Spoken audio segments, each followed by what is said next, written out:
అందరికి నమస్కారం. సంక్రాంతికి రాని అల్లుడు, పందెంలో గెలవని కోడి రెండూ ఒకటే అనే సామెత ఉంది. ముఖ్యంగా మన తెలుగు రాష్ట్రాల్లో సంక్రాంతి పండుగకు చాలా ప్రాముఖ్యత ఉంది. సంక్రాంతి పండగకి ప్రకృతికి ఉన్న సంబంధం ఏంటి? సంక్రాంతికి ఆధ్యాత్మికంగా ఉన్నటువంటి సంబంధం ఏంటి? భోగి, మకర సంక్రాంతి, కనుమ పండుగల గురించి మనం ఈ వీడియోలో కూలంకషంగా తెలుసుకుందాం. సంక్రాంతి పండుగ మన సంస్కృతిలో ప్రకృతికి, రైతుకి ఇచ్చే ఒక గొప్ప గౌరవం.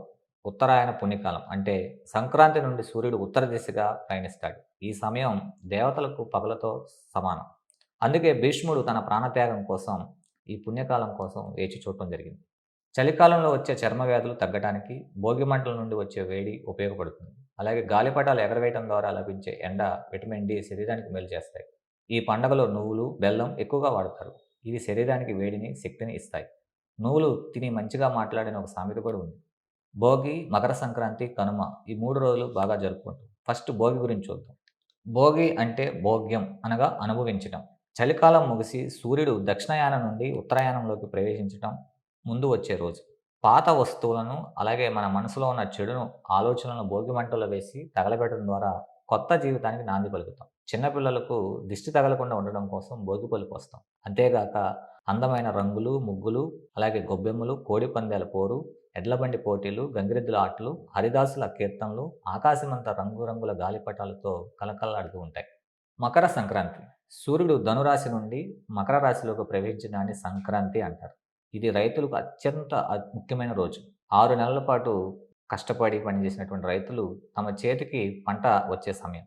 కొత్త బియ్యం, అలాగే బెల్లం పాలతో పొంగలి వండి సూర్య భగవానునికి నైవేద్యంగా సమర్పిస్తారు. కనుమ అంటే పశువులకు కృతజ్ఞత తెలిపే రోజు. వ్యవసాయంలో రైతులకు తోడుగా నిలిచే ఎద్దులను, ఆవులను పూజిస్తారు. వాటిని శుభ్రం చేసి రంగులతో అలంకరించి వాటికి ఇష్టమైన ఆహారాన్ని పెడతారు.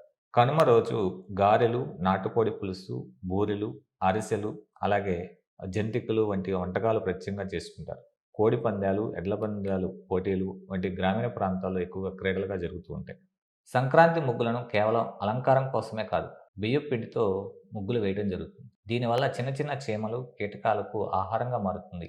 అంటే ఒక విధంగా భూదేవతకు మనకి ప్రాముఖ్యత ఇస్తున్నట్టుగా దీని యొక్క ఉద్దేశ్యం. గొబ్బెమ్మల మీద నవధాన్యాలు చల్లటం వల్ల పక్షులకు ఆహారంగా ఉపయోగపడతాయి. హరిదాసులు తలపై అక్షయ పాత్ర పెట్టుకుని హరినామ సంకీర్తనలు చేస్తూ ఇంటింటికి తిరుగుతూ ఉంటారు. ఇందులో వేసే బియ్యం, ధనం భగవంతునికి ఇచ్చే నైవేద్యంగా భావిస్తారు ప్రజలు.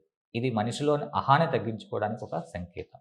సంక్రాంతికి రాని అల్లుడు, పందెంలో గెలవని కూడా రెండూ ఒకటే అనే సామెత మనకి నానుడిగా ఉంది. అంటే ఈ పండుగకు కుటుంబాల కలయికగా పిలుస్తారు. అంటే కుటుంబానికి ఎంతో ప్రాముఖ్యత ఇవ్వటం జరుగుతుంది దీని యొక్క అర్థం. కొత్తగా పెళ్ళైనటువంటి వాళ్ళు అల్లుడును ఇంటికి పిలిచి మర్యాదలు చేయడం అనేది తెలుగువారి యొక్క ప్రత్యేకత. సంక్రాంతి అనేది విత్తనం నుండి విందు వరకు సాగే ఒక ప్రయాణం. ప్రకృతిలో వచ్చే మార్పులకు ఆహ్వానిస్తూ కష్టాన్ని మర్చిపోయి సుఖాన్ని పంచుకునే అద్భుత సమయం. మనందరం కూడా ఆనందోత్సవాల మధ్య ఈ పండుగను రంగరంగ వైభవంగా జరుపుకోవాలని కోరుకుంటూ అందరికీ మకర సంక్రాంతి శుభాకాంక్షలు. నమస్కారం. Thank you.